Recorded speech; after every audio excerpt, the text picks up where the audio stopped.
Human Rights Watch Tigraay labsii tajaajila waraana dirqisiisuu haquu qaba. Mirga namoomaa balaaf saaxila jechuunis akeekkachise. Dhaabbanni mirga dhala namaaf falmu Human Rights Watch seera haara Tigraay yookaan kan dhalataan Tigraay umuriin waraanaaf ga'e kamiyyuu hirmaannaa taasisuu qaba jedhu irratti yaaddoo qabaachuu ibsuu labsiin kun hatattamaan haqamuu akka qabus waamicha dhiyeessee jira.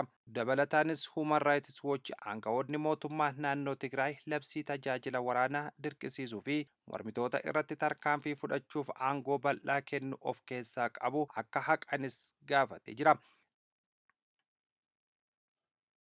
Ministeerri ittisaa USA maallaqa waraanaa Iraan irratti baase bakka buusuuf doolaara biliyoona 80 gaafate. Ministeerri maallaqaa USA maallaqa waraanaa Iraaniif jecha baasee bakka buusuuf doolaara biliyoona 80 akka isa barbaachisu mana maree biyyattiif dhiyeessee jira. Waajjirri pirezidaantii USA gaaffiin maallaqaa kun ammallee ifatti kan hin dhiyaanne ta'uu isaa ibsuun ministeerri ittisaa Pete Hegseth garuu guyyoota darban gara mana maree deemuun bakka bu'oota uummataa waliin wal arguun dhimma kanarratti dubbataa turuun ibsamee jira.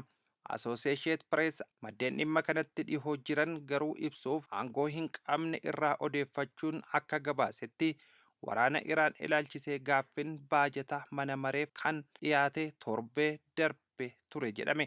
Ministeerri ittisaa itti aanaa USA kan ta'e Stefan Freiberg gamasaan dhimma baajataa kanarratti miseensota mana maree hedduu waliin dubbachuu ibsee jira.